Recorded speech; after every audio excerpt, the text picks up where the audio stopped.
Bismillahirrahmanirrahim. Alhamdulillahi rabbil alamin wa bihi nasta'in ala umuri dunya waddin. Wassalatu wassalamu ala sayyidil mursalin wa imamil muttaqin sayyidina wa maulana Muhammad wa ala alihi wa sahbihi ajmain. Alhamdulillah,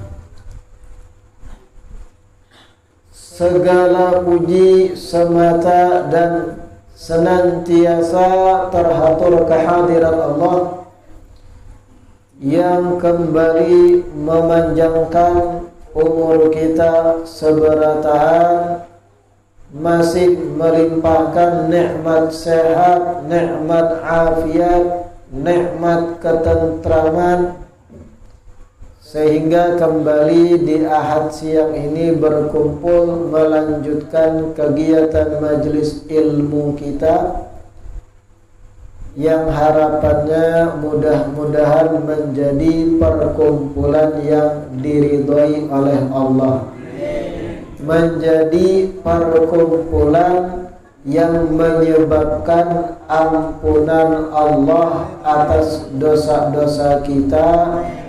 Amin ya rabbal alamin. Kitab kita Lubabul Hadits pertemuan terakhir tuntung membaca bab yang ke-16.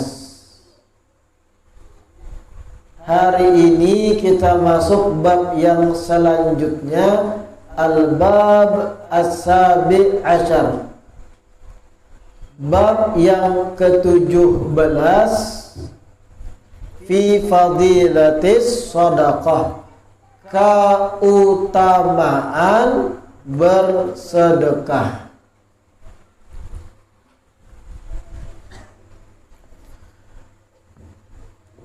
Bab yang ke-16 itu bab keutamaan zakat.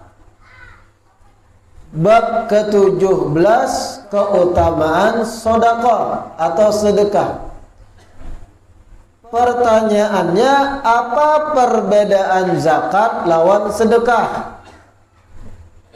Dan apa persamaannya?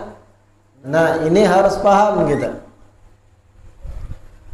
Apa itu zakat? Apa itu sedekah? Apa perbedaannya? Apa persamaannya? Zakat jelas adalah sesuatu yang wajib, bagian dari rukun Islam. Dan zakat itu ada aturan mainnya, ada aturan-aturan rincinya, batasan hartanya, nominalnya, syarat wajibnya, macam-macamnya, seberataan ada aturan zakat, dan itu fardu wajib, bahkan rukun Islam. Adapun sedekah itu perbedaan nyatanya, sedekah adalah sesuatu yang kada wajib di luar daripada zakat, sifatnya sukarela, itu sedekah. Zakat itu wajib, bagian rukun Islam. Adapun sedekah itu sifatnya sukarela, artinya kada wajib dan kada batasan banyak atau sedikitnya. Selama menyisihkan harta untuk orang, itulah disebut sedekah.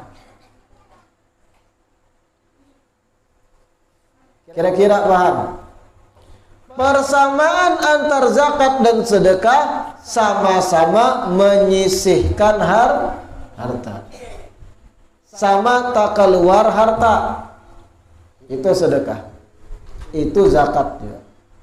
Bentuknya beda. Zakat itu fardu, sedekah itu tabarruk. Apa tabarruk? Sukarela. Nah, bab yang ke-17 ini membicarakan sedekah ini. Ada juga selain pada sedekah itu hadiah. Nah, ini perlu pian paham. Ada sodakoh, ada hadiah. Rasulullah sallallahu alaihi wasallam sidin kada menerima sedekah. Begitu pula ahlul bait Nabi, dzurriyyat Nabi, keluarga Nabi kada dibolehakan menerima sedekah. Kenapa? Karena sedekah itu sifatnya sama lawan zakat, pensucian harta. Artinya mengeluarkan bagian nang rigat dari harta kita. Kalau pian bersedekah pada Nabi atau keluarga sidin yang suci, itu sama halnya pelecehan. Sedangkan ahlul bait suci. Sehingga dalam riwayat disebutkan pernah ketika Sayyidina Hasan, Sayyidina Husain lagi halus, lalu memakan harta zakat. Dikutillah bahasa kita. Di apa? Dibalik oleh Nabi, dimuntahakan. Ini sesungguhnya kada halal untuk kita. Keluarga Nabi itu suci, kada layak menerima harta rigat kayak itu. Makanya kalau pian ada habaib yang miskin dan sebagainya, niatkan hadiah. Itu yang menentukan niat tadi. Jangan sedekah. Nah, ulun bersedekah gesan pian ibu ipahai sarifah janda. Jangan, niatkan hadiah. Atau ada habib yang lain, tuha kah, anum kah, ulun bersedekah lampian hadiah. Karena jar ulun keluarga Nabi itu suci. Kalau kita menyerahkan sesuatu nang kada bagus, sama halnya melecehkan. Nabi aja melarang cucu sidin sampai sidin angkat batis ke atas supaya tak muntah apa nang tataguk, apalagi yang lain. Padahal masih kekanak, wajar Sayyidina Hasan, Sayyidina Husain itu berkulai-kulai lah.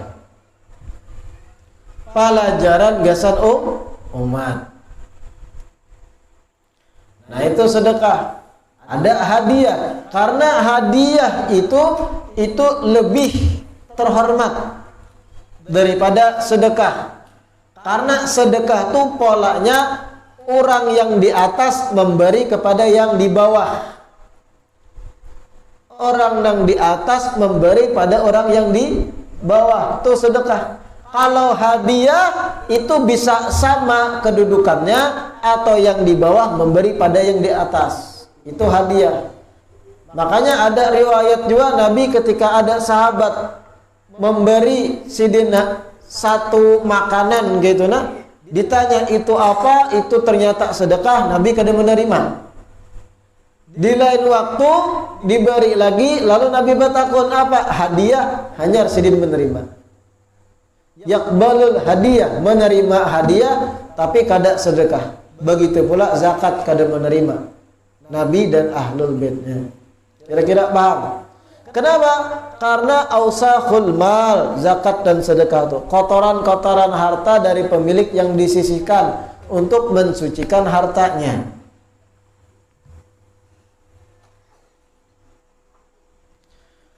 Hadits yang pertama, qala Nabi sallallahu alaihi wasallam, as-sadaqatu tadfa'u mitatas sawi.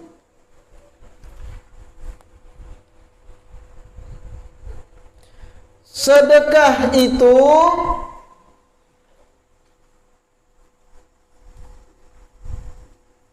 menjadi sebab tertolaknya mati dalam keadaan buruk.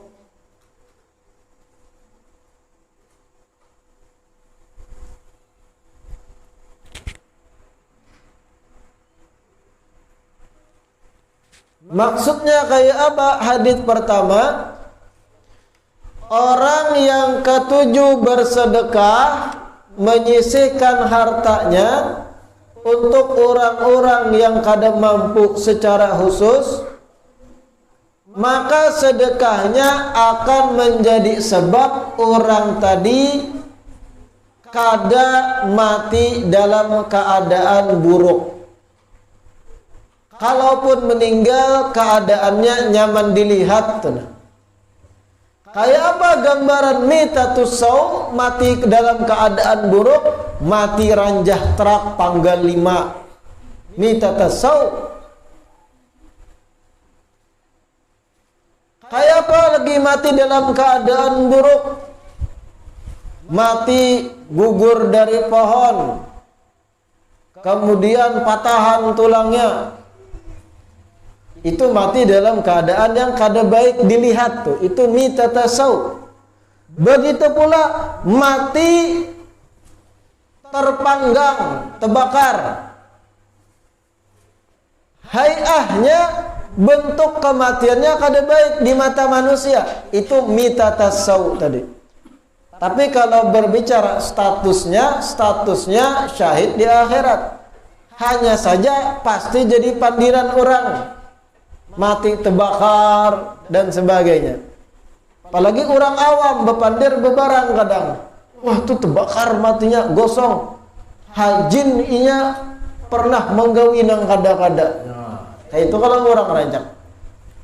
Ada orang mati tabrakan, ada aja nak mandirakan kada baik. Ah, itu pasti gara-gara inya katulahan sekian-sekian.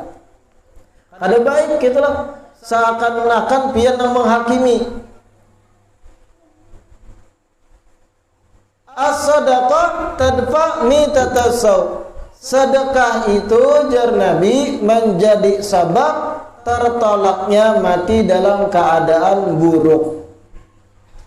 Artinya insya Allah orang yang merutinkan sedekah matinya dalam keadaan wajar-wajar aja, garing gitu.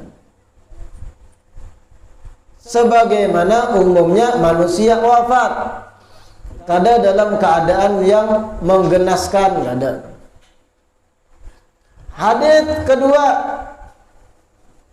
qala sallallahu alaihi wasallam, sadaqatus sir tutfi'u ghadabar rabb wa sadaqatul alaniyati junnatun minan nar.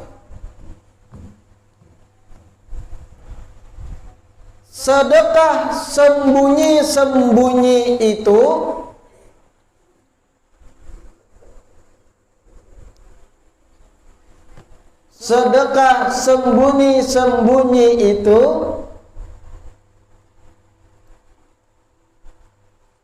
memadamkan murka Allah.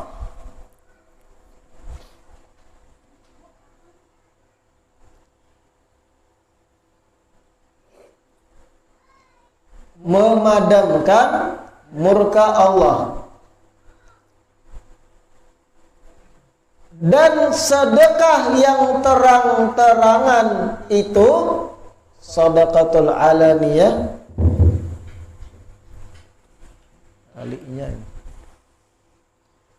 Sedekah yang terang-terangan itu perisai dari neraka, junnatun perisai.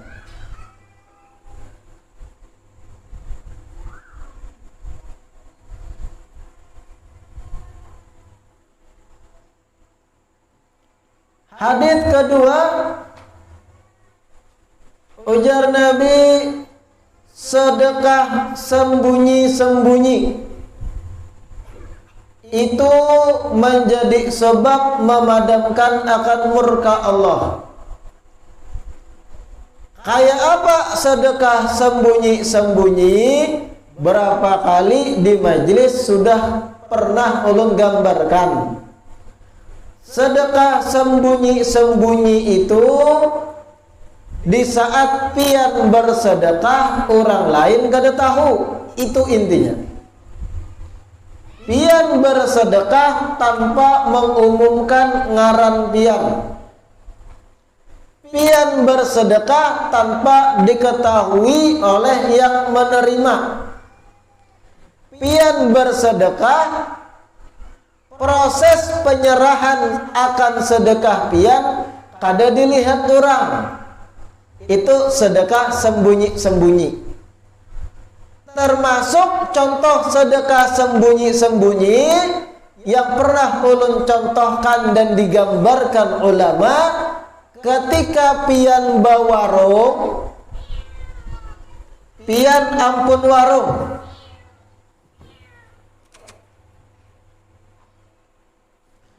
Pian ampun warung, berjualan barang-barang, baraskah atau apapun pian jual.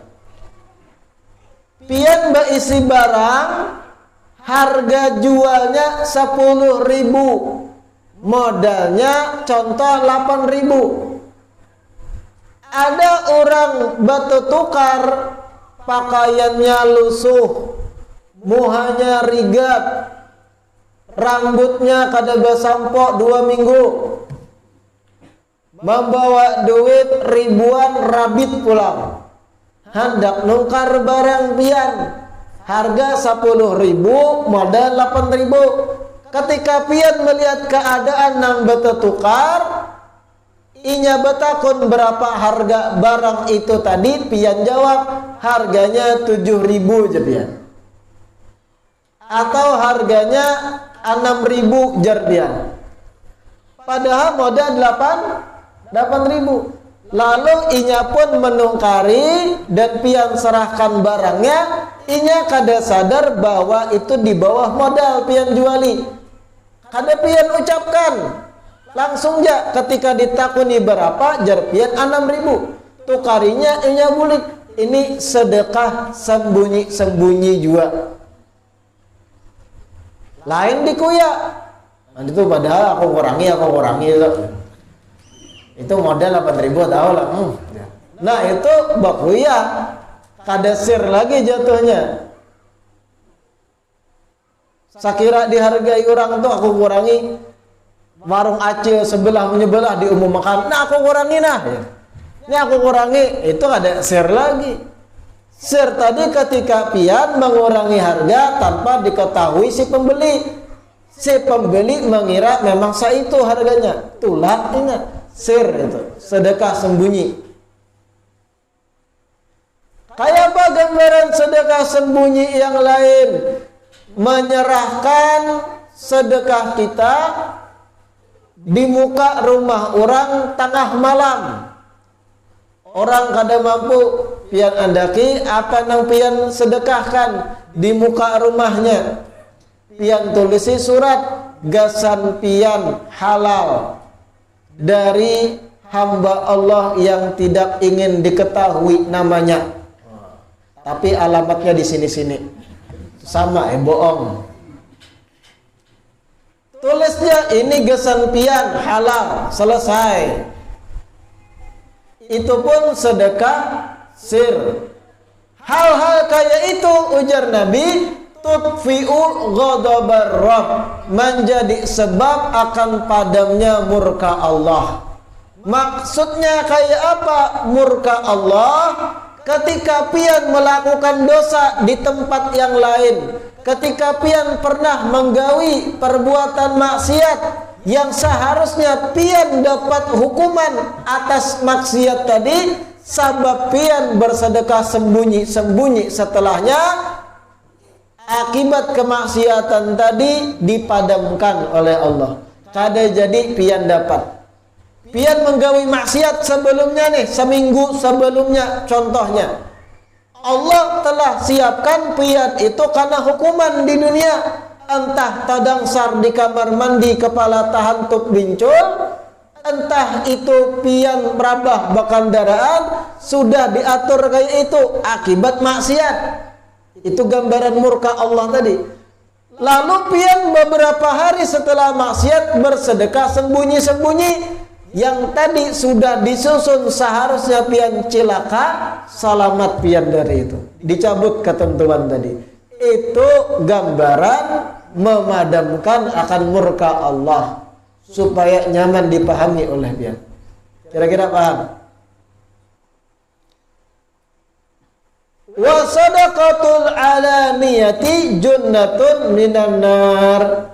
Dan sedekah yang nampak, yang kelihatan, ketahuan, itu pun mempunyai faedah sebagai perisai dari neraka.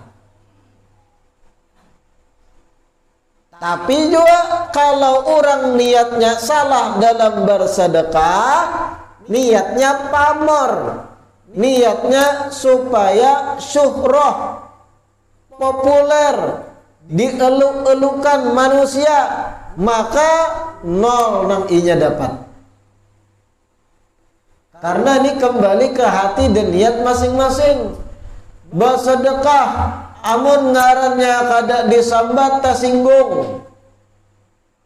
Bersedekah amun kada diumumkan ngarannya muha masam, alahan pada masamnya jambu belum masak. Ketika ngarannya kada diumumkan, nah itu berarti ada penyakit di hatinya. Maksud sedekah yang alaniyah di sini, yang nampak inya bersedekah oleh orang banyak, tapi hatinya tetap kepada Allah, kada berharap pujian makhluk. Itu yang menjadi junnatun minan nar, perisai dari neraka. Memang terkadang sedekah itu di beberapa tempat harus ditampaikan. Supaya apa? Jadi motivasi bagi yang lain. Tapi tetap si paunjuk sedekah perhatiakan hati pian. Jangan oleng saat ada yang memuji, umah bagusnya dermawan sidin gana gulu baju. Nah, penyakit tuh. Merasa terbang di awan dipuji orang. Wah. Jangan dipuji kada dipuji, kada ada pengaruh. Itu tanda kita tulus ikhlas dalam bersedekah. Istawa ma baina dzam wal madah. Kada ada pengaruh pujian dan hinaan ketika melakukan amal. Itu tanda keikhlasan, kata sebagian salaf. Hadits yang ketiga, qala sallallahu alaihi wasallam, as-sadaqatu tasuddu sab'ina baban minasu. Sedekah itu menyumbat, atau menyumbat, lain menyambat. Asal kata sumbat. Sedekah itu menyumbat atau menutup sab'ina baban, 70 pintu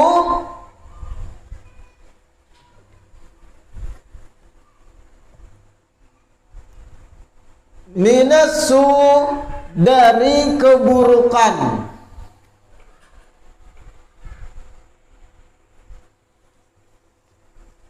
Sedekah itu menyumbat, sedekah itu menutup 70 pintu dari keburukan.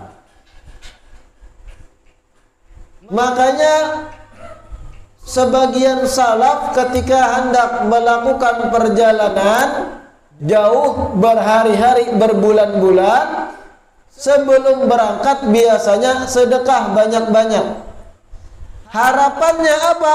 Ketika musafir melakukan perjalanan, kemungkinan buruk di jalanan itu terhindar.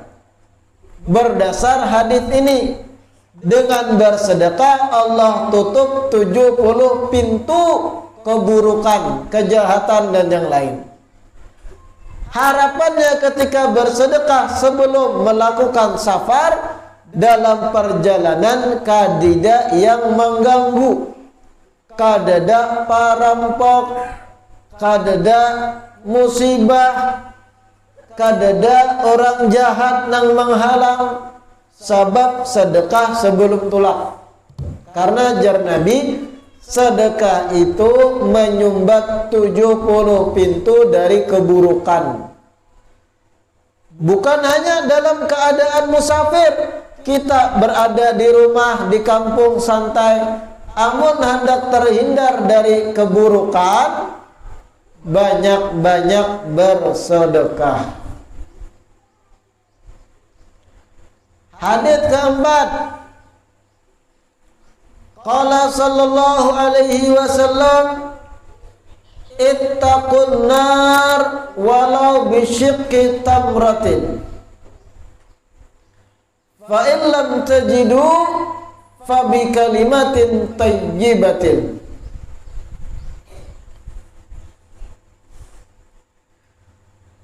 Ittaqun nar,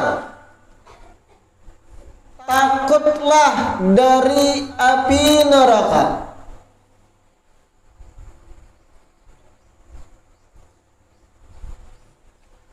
Takutlah atau hindarilah, lebih paham ya. Hindarilah api neraka, sama maksudnya. Takutlah dari api neraka, walau dengan sepotong kurma.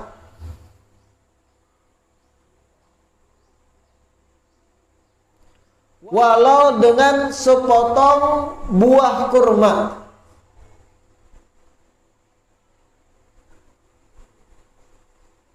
Fa in lam tajidu fa bi kalimatin tayyibatin. Dan apabila kalian tidak memiliki, dan apabila kalian tidak memiliki sesuatu untuk disedekahkan,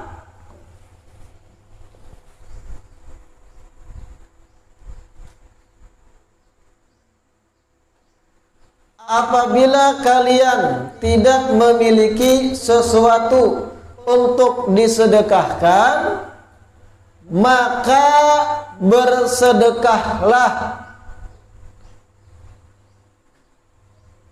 dengan kata-kata yang bagus.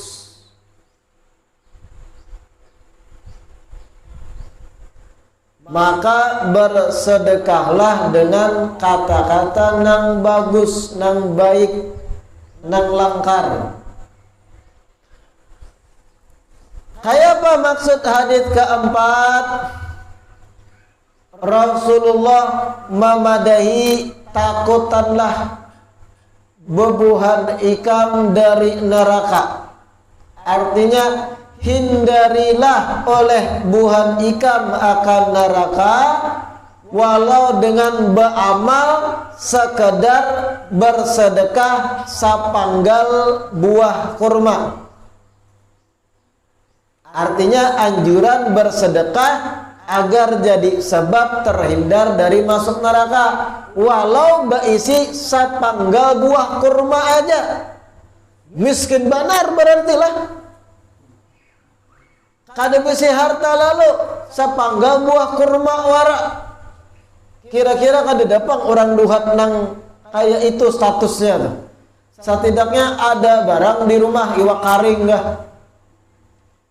Tapi ini Nabi mengumpamakan seandainya pian miskin benar, kada ada besi apa-apa kecuali setengah buah kurma aja, tetap dianjurkan Nabi sedekah. Itu hikmahnya. Hindarilah olehmu neraka dengan bersedekah walau setengah sapanggal buah kurma. Artinya anjuran bersedekah walau status kita miskin. Jangan mahadang sugih, hanya mau bersedekah. Fa illam tajidu, Dan kalau kalian tidak mendapati sesuatu untuk disedekahkan, miskin lagi,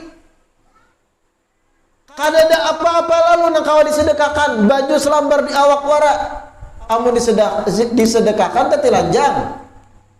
Artinya miskin benar, rumah kada bisi, duit kada ada. Jangankan duit, dompet yang ada bisi. Fa illam tajidu, kalau kalian kada dapati lalu hal untuk disedekahkan, maka bersedekahlah dengan bertutur kata nang baik. Pamandiran barang dibagusi jar Nabi. Pamandiran barang dijaga. Memilih kata demi kata dalam berbicara, cari yang terbaik. Memilih kalimat demi kalimat dalam bercakap-cakap, pilih yang bagus. Kan banyak pilihan kata-kata tuh banyak. Ada nang lembut, ada nang kasar, ada nang sadang. Contoh aja kata ganti ikam. Ada nyawa. Nyawa ke mana? Nyawa tampar dah. Nyawa tu ikam. Itu kasar dalam tatanan bahasa Banjar. Ada nang sedang ikam. Kasar kada, lembut kada juga. Ikam biasa. Ada nang paling lembut bawah apa? Pian. Amun bahasa Jawa ada di bawah pian lebih lembut lagi. Apa? Panjenengan. Jenengan gih. Coba aja pian lawan tukang pentol pian. Jenengan Mas. Wah, merasa dihormati benar ya. Bisa gratis pentol sebiji. Karena tuh paling lembut bahasa dah. Di bawah pian itu panjenengan. Panjenengan Mas jual pentol, nah gratisnya. Itu di bawah dari pian. Kalau kita Banjar paling mentok lembut tuh pian, iyalah. Ada lebih lembut pada pian lah. Anakda, adinda, masih bagus pian. Nah kan ada pilihan ketika bercakap-cakap, pilih yang terbaik. Ketika lawan bicara kita lebih tua lawan kita, jangan berikam. Apalagi bernyawa. Nyawa kemana pak? Nang dihadapi bahasa sengotnya uban pulang. Pian pilih. Nah itu jar Nabi. Kalau kada kawa juga kada beisi apapun disedekahkan, bapandir barang baapik. Bertutur kata barang dengan yang terbaik. Termasuk bertutur kata yang baik, menjaga intonasi bicara. Tahu intonasi lah Bian? Nyaring volumenya tuh nah, jangan nyaring, jangan terlalu kayak bekociak. Ini dipandiri orang tua. Kamana Bian? Takipik orang tua. Ada intonasinya. Kemudian waktunya, temponya jangan laju. Kamana pian? Kan lembut tuh. Jangan kemana pian? Bujure pian bagus sudah. Tapi nada pian tuh kasar kayak hendak membawai bakalahi. Jangan juga. Kalimatun thayyibatun, bertutur kata yang bagus, termasuk menjaga intonasi, menjaga volume, vibrasinya jangan ketinggian, bergetar-getar, berpandir.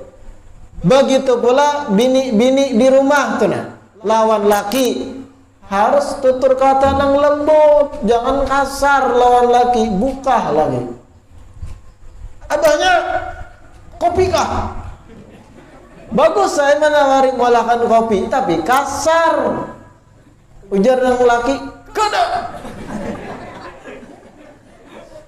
Nang anak melihat, harau ditirunya biar. Wah,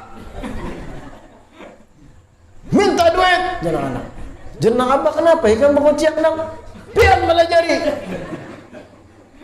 Makanya dia hadapan kanakan, ayo bertutur kata nang baik. Karena kakanak itu lebih meniru gerakan daripada papadahan. Pian pada higi apakah? Amun pian mencontohkan kada baik mental. Ini lebih meniru apa nang kita gawi daripada papadahan kita.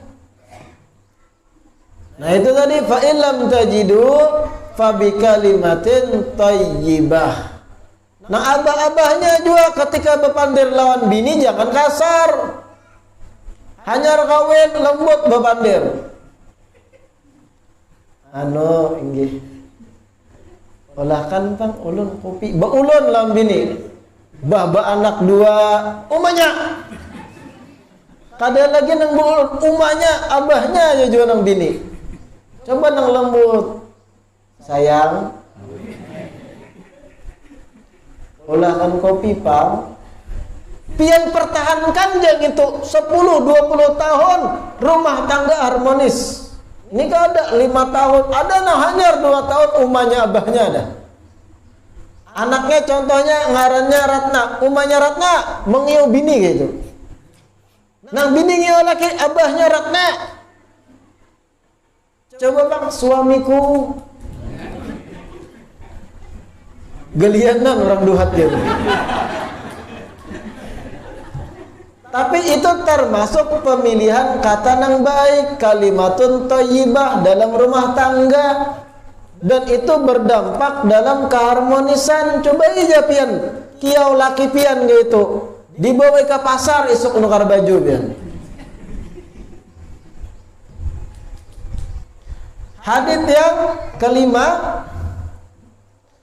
qala sallallahu alaihi wasallam la tastahyu min i'ta'il qalil fa innal hirmana aqallu minhu. Hadits kelima, jangan kalian malu, jangan kalian malu memberi pemberian yang sedikit.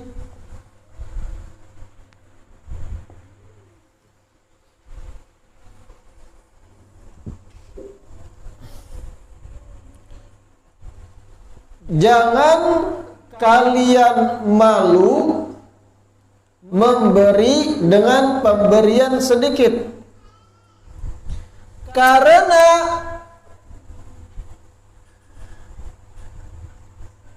tidak memberi sama sekali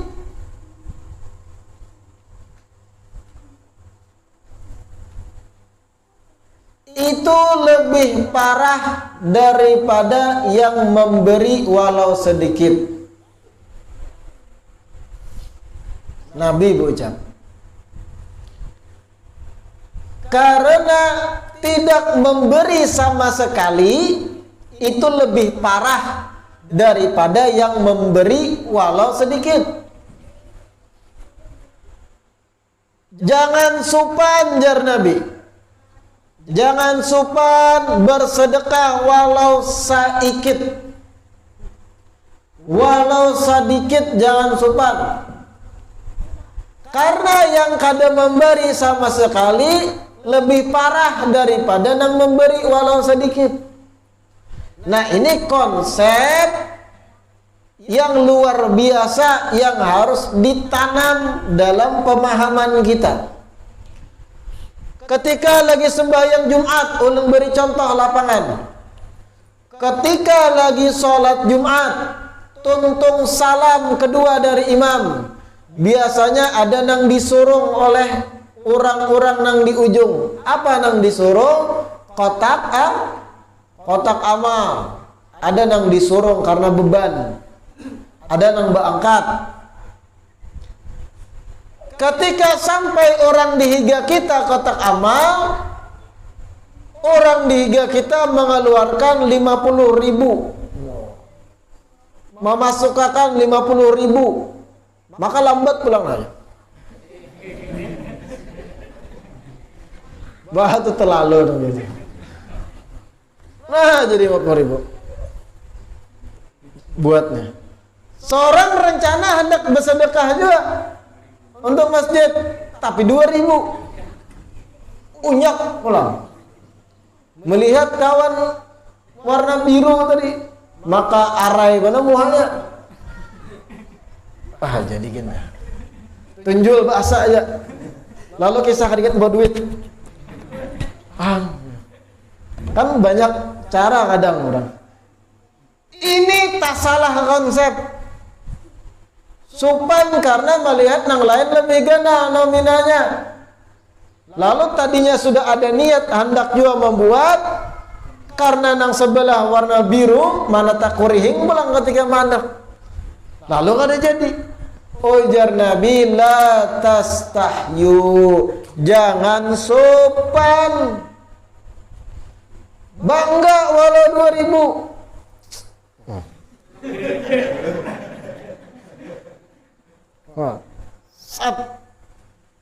Wah, itu bahlul gitu. Jangan dibuat sudah. Yang penting terlaksana. Jangan ketika orang lebih gana lalu pian supan memberi, lalu diurungkan secara total kada mau membuat sama sekali. Ujar Nabi, fa innal hirmana aqallu minhu. Yang kada memberi sama sekali itu lebih parah dari nang memberi walau sedikit. Ya kan kadang itu melihat ada nang gana lalu supan nang sedikit tuh. Lalu terhalangi niat baiknya gara-gara melihat yang lebih ganal. Supan mengeluarkan yang sedikit ampunnya.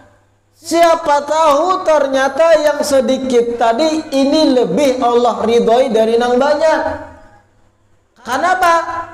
Karena tolak ukurnya bukan nominal itu, bukan banyak sedikitnya. Tolak ukurnya adalah yang pertama niat. Ketulusan kita dalam niat mengharap ridha Allah. Yang kedua, tolak ukurnya berapa sisa di rumah,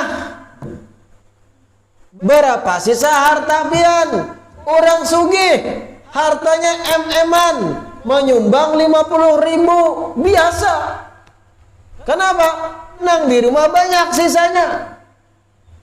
Ada orang nang menengah ke bawah, duit kada tapi penduitan, tapi menyumbang 5.000. Sisanya di rumah sedikit, dipandang dari yang sedikit dan dipandang niatnya tulus, ini bisa lebih diridhoi oleh Allah dari nang sugih nang 50.000. Kenapa? Karena 50.000 itu dibanding harta nang ada lawan inya di rumah, persentasenya 0,000% dari hartanya nang banyak.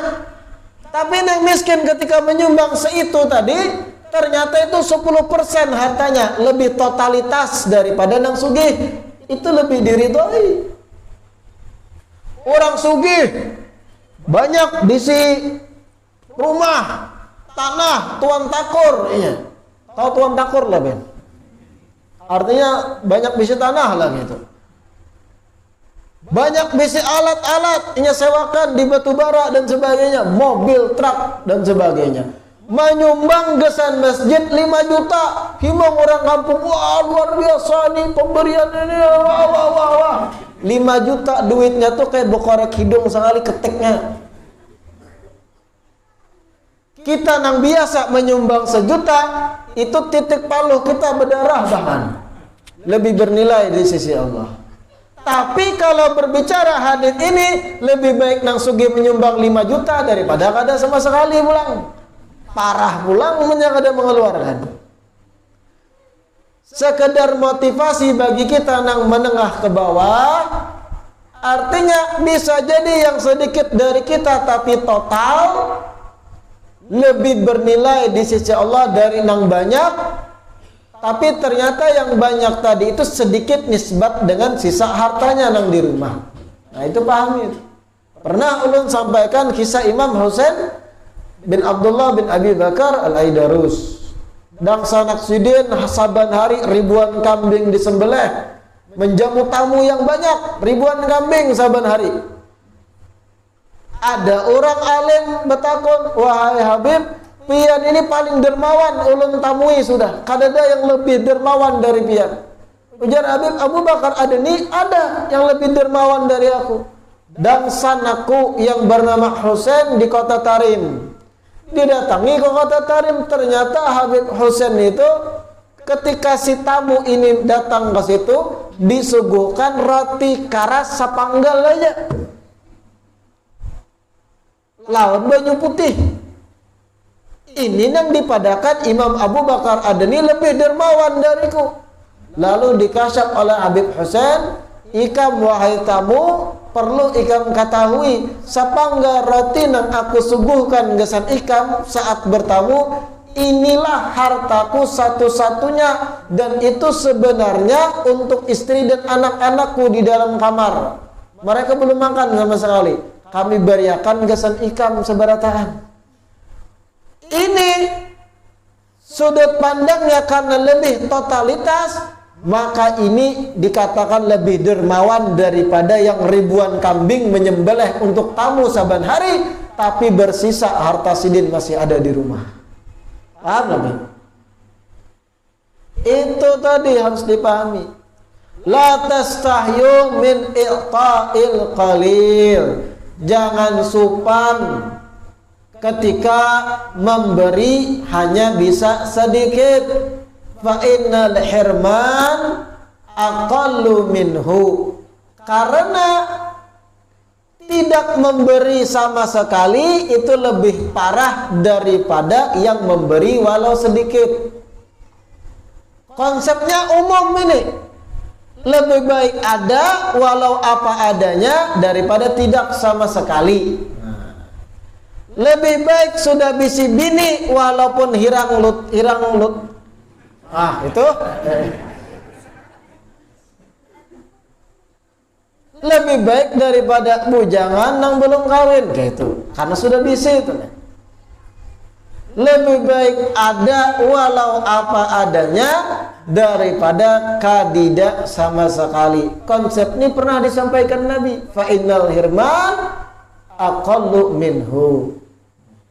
Hadits ke-6.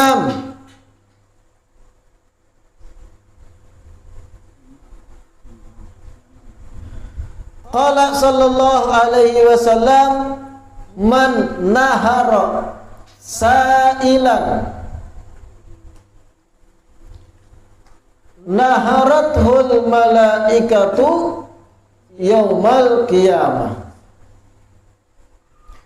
Barang siapa yang membentak pengemis. Wah, dengarkan nih.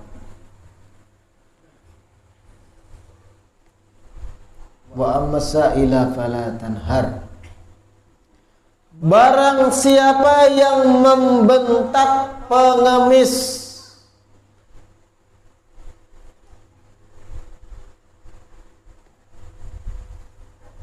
maka malaikat-malaikat akan membentak orang tersebut hari kiamat.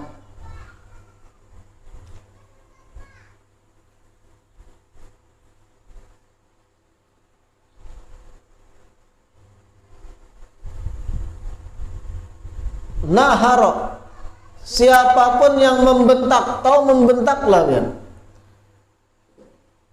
Artinya berkata-kata kasar atau sampai kepada pengusiran, berjauh, minta hari-hari. Itu nahar, membentak. Pengemis. Nah, pengemis ini pun dilihat. Kalau memang inya betul-betul membutuhkan, itu yang dikatakan pengemis. Ahwajathu al-ila ila su'al. Memang bujur miskin, fakir bujur inya. Sebenarnya ada syarat-syarat diperbolehkan seseorang menjadi pengemis, itu ada. Adalah yang anak jadi pengemis. Itu ada di kitab Al-Jawahir Al-Lu'lu'iyah. Karena kita baca. Insyaallah. Intinya barang siapa yang membentak pengemis, maka malaikat-malaikat hari kiamat akan membentak orang tersebut, mengkasari. Nah, itu membentak. Kasar lawan orang minta-minta. Kalaupun kada kawa memberi, lembut barang, lalui aja man. Lalui aja. Berjauh. Mandi kada nenek. Nah, ya. Bau harum. Nah, itu nahar, membentak. Sebagaimana pian membentak orang minta-minta saat di dunia, ketika di akhirat pian diseret dan dibentak, dikasari juga oleh malaikat. Na'udzubillah min. Kada nyaman dikasari orang tuh, kada nyaman. Pian tuh dikasari orang, apalagi yang mengkasari orang sugih, sakit hati. Yang mengkasari pejabat, sakit hati kita. Nah, pian kada hendak dikasari orang, jangan mengkasari orang. Ya pilih kata-kata yang lembut tadi. Kalaupun kada kawa, hati belum klop untuk memberinya, entah pian curiga ini itu, tetaplah bersikap manis. Lalui aja man, kena bahasa. Insya Allah itu kada termasuk pembentakan. Hadits ketujuh, qala Nabi sallallahu alaihi wasallam, mahrul huril 'ain qabdatut tamri wa falakul khubzi.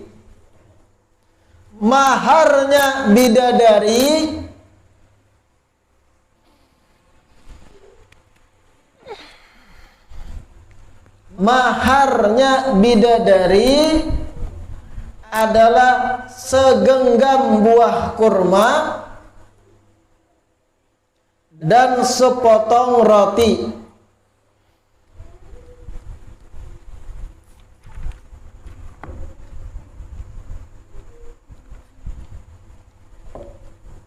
Maharnya bidadari segenggam buah kurma. Maksudnya ketika pian bersedekah walau dengan segenggam kurma, pian dapat izin kelak kalaupun masuk surga untuk menggauli bidadari. Maharnya itu aja.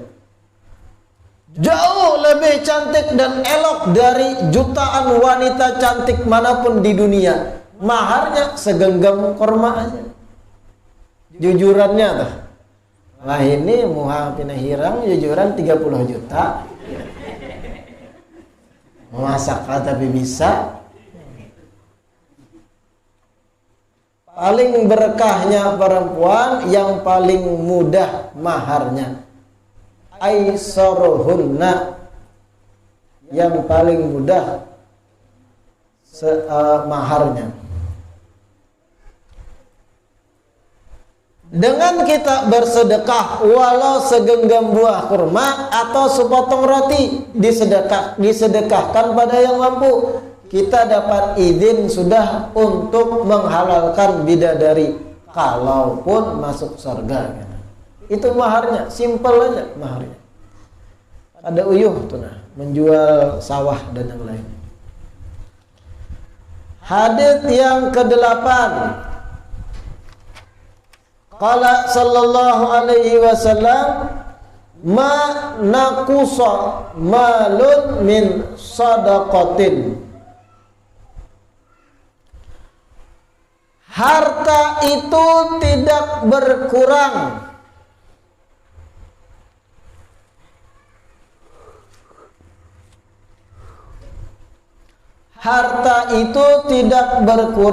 dengan bersedekah.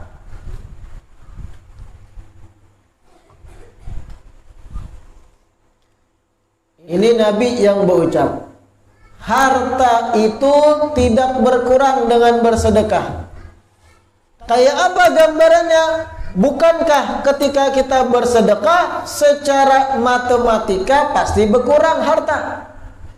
10.000 disisihkan 1.000 jadi berapa? 9. Itu hitungan matematika normal. Tapi hitungan Allah ketika orang bersedekah akan diganti 10 kali lipat. Baik itu kontan di tempat itu atau kelak rezeki tidak diduga-duga akan menghampiri kita. Itu pasti kalau sudah Nabi berucap, orang sedekah hartanya akan berkurang, akan bertambah, tapi dari sisi yang lain gitu. Arah nang kada diduga-duga, dan itu konsep sudah. Selama yang bersedekah yakin dengan yang disampaikan Nabi ini. Saat menggawi nahab, saat bersedekah, yakin konsepnya matematika Allah dan Rasul kada mungkin salah.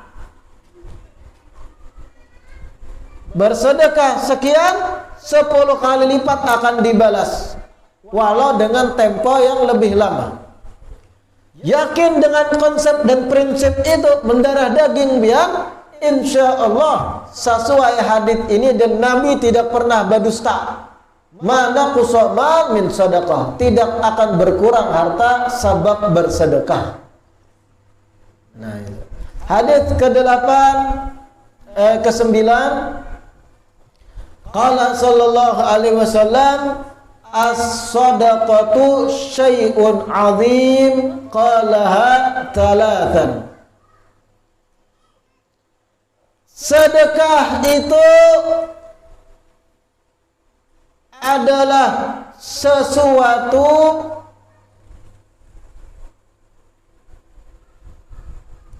yang agung. Nabi ulangi 3 kali ucapan ini.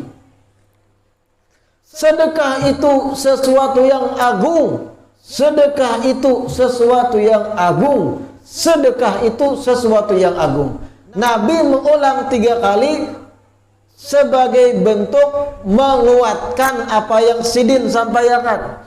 Artinya amal nang kada sepele di sisi Allah, orang nang ketujuh sedekah itu. Ada sepele di sisi Allah. Nabi mengulang 3 kali, disifatkan dengan azamah, azim. Sesuatu yang azim, agung, luar biasa. Dahsyat bahasa lain. 3 kali Nabi ulang. Mana hapiakan gasan umat bahwa salah satu amal yang paling agung adalah bersedekah. Terakhir hadits ke-10, as-sadaqatu taruddul bala wa tutawwilul umrah. Sedekah itu menyebabkan tertolaknya bala,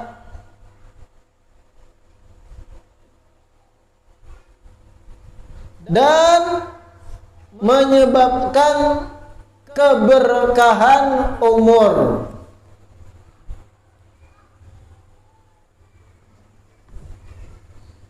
Sedekah itu menjadi sebab tolak bala dan berkahnya umur, panjang berkah umur. Mudah-mudahan yang disampaikan hari ini bermanfaat. Sedikit diumumkan, Ahad akan datang, kegiatan majelis kita liburkan dulu. Ahad yang akan datang kita lanjutkan Ahad setelahnya lagi, 2 pekan akan datang. Kita tutup dengan membaca doa penutup majlis. Rabbana anfa'na bima 'allamtana, Rabbi 'allimna alladhi